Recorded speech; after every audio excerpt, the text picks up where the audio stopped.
김종일입니다. 유튜브에 앞서 올린 포토 에세이를 잘 감상하셨습니까? 오늘은 음악 없이 음성을 통해서 여러분과 찾아뵙겠습니다. 지금 현재는 셀카로 찍은 사진이죠.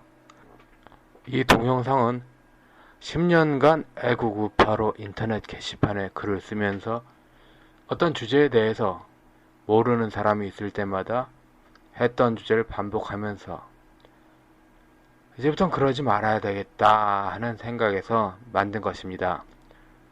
모르는 분은 언제나 새롭지만 말하는 쪽에서는 1000만 번 이상 반복을 할 수 있겠습니다. 아시겠죠? 그 느낌을. 동영상 내용은 새로운 것이 없습니다.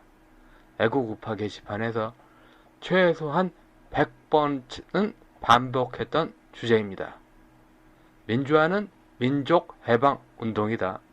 첫 번째 이야기를 보지 못한 분은 꼭 앞선 동영상을 보시고 이 내용을 들어주시기 바랍니다. 1980년대 대학가에는 일본 제국주의와 협력자가 부르주아지 계급이고 식민지 민중이 프롤레타리아트 계급이었다는 그러한 계급적 이분법이 익숙했습니다. 그러나 그 윗세대와 그 아랫세대, 그 나머지 세대에게는 새로울 수가 있겠습니다. 산업화 세대들이 80년대 운동권 세대들에게 철부지 반체제 세력으로 보는 것이죠. 반면에 80년대 운동권들은 X세대, 70년대 출생 세대 및 디지털 세대, 그 이 아래 세대들에게 위압적으로 자신들을 신화화시켜서 강요했습니다. 결국은 산업화 세대들이 보는 것은 그 아랫세대인 80년대 운동권 세대를 그저 철부지로 보는 그런 것이며, 그 80년대 운동권 세대의 아랫세대는 80년대 운동권 세대들이 지겹게 떠드는 그러한 그 헛개비로서의 신화를 공부했을 뿐 실제로 진정하게 공부한 적은 없다고 볼 수 있겠습니다. 칼 마르크스는 생산수단을 가진 이들을 부르주아지로 타도 대상으로 구분했고 생산수단을 가지지 못한 층을 프롤레타리아트로 구분했습니다. 20세기에 존재한 세계 공산주의는 소련 공산당이 리드했습니다. 소련은 마르크스 레닌주의가 지도체제로 마르크스의 계급 구분은 소련을 추종하는 모든 공산주의가 따라야 할 것이었습니다.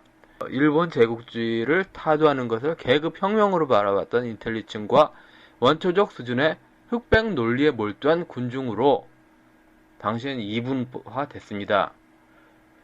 소련을 추종하는 공산주의자가 자기들이 주인장하자 하며 너나 할 것 없이 공산당을 만들 수 있었습니다. 그때는. 그래서 소련은 일국 일당 원칙을 내세웠습니다. 한 나라에는 공산당이 하나뿐이란 거죠.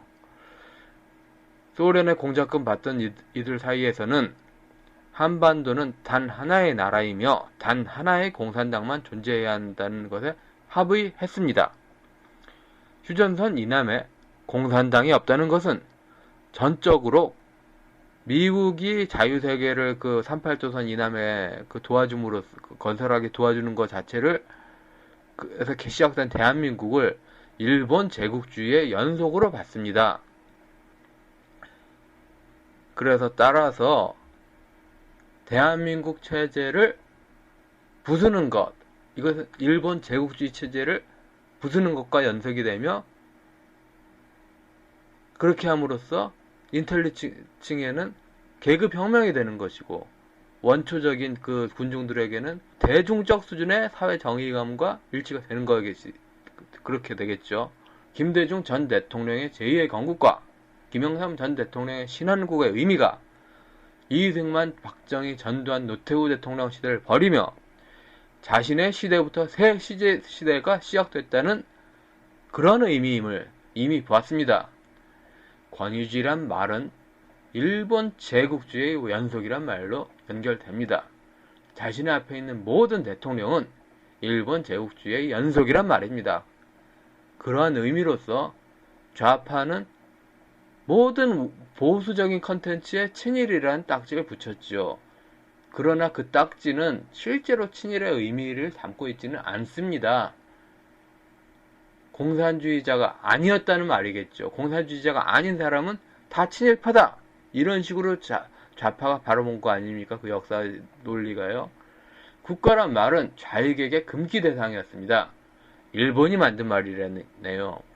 국민이란 말도 일본이 만든 말이라고 금기화해서 끝내 국민학교라는 이름을 초등학교로 바꾸게 했습니다. 그러나 최근에 좌파들은 국민의 힘이라고 하거나 노무현 시대겠죠. 국민의 명령이라고, 이거 최근이겠죠. 그렇게 말하면서 자신들이 금기한 말을 다시 쓰기 시작했습니다. 좌익이 물론 용어를 헷갈리는 것은 아닙니다.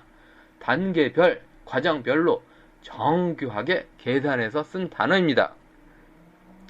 좌익의 나라는 북한공산당을 한반도 내 유일한 합법 공산당으로 설정할 수 있는 바를 의미합니다. 인민공화국 및 남로당 세력이 이루려고 했던 한반도 적화국가를 향한 움직임은 물밑에서 계속 움직여 왔습니다. 좌익은 휴전선 이남의 경제발전 성과를 이룬 실체적 대한민국을 인정하지 않았습니다. 대한민국의 자유민주주의 체제 수호 세력에 당연히 법에 의해 보호되는 바를 기득권이라고 봅니다. 그러니까 좌파는 국민의 기본권, 그 좌익에 동의하지 않는 일반 국민의 기본권을 기득권이라고 보는 거죠. 사회는 적화되고 적화가 되어야만 한다는 전제로서 적화를 막는 보호막 일체를 기득권이라고 보는 것입니다. 여기에서 두 명의 지도자를 생각해야 됩니다. 그분은 박정희 대통령과 함석헌이란 야당의 지도자였죠. 김동길 박사는 함석헌이 없다면 김대중은 없다고 선언한 바 있습니다. 뿐만 아니라 한국 사회에서 민족 해방운동 관련한 모든 이들에겐 함석헌과의 직간접 연결이 있습니다. 반면에 박정희 대통령은 대한민국을 초석에 올려놨습니다. 경제발전은 튼실한 국가기강 위에서 이렇게 이룬 거죠. 박정희 대통령의 경제성장은 국가 정체성, 국가관이란 말과 하도 연결이 돼서 분리해서 생각할 수 없는 것입니다. 한국 사회의 문제점은 여와 야가 모두 함석헌 후계 세력이며 함석헌의 정적인 대한민국 수호 세력에 불편하게 되는 그런 상황에 아무런 도움을 주지 않는 것을 의미합니다.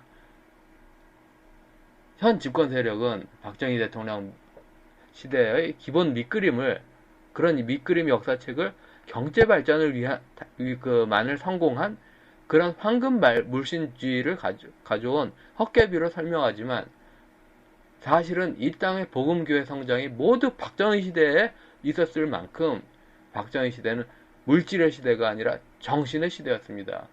생각해 보십시오.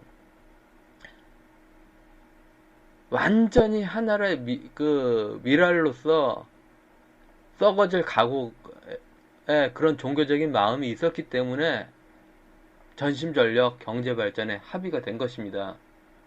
박정희 대통령 시대의 근본적인 것은 정신적인 것이었습니다.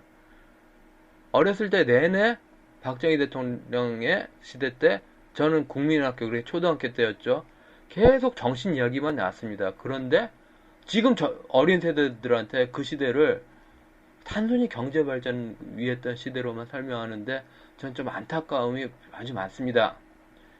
함석헌 선생은 김일성 집권 당시에 김일성 그렇게 시작 때 신의주의 반공 의고를 주도할 만큼 이북 실향민으로서의 그런 반공적인 공통분모도 분명히 있습니다. 박정희 대통령이 국민교육을 강조할 때 함석헌 선생은 박정희의 국가간 교육에 전혀 동조하지 않았습니다.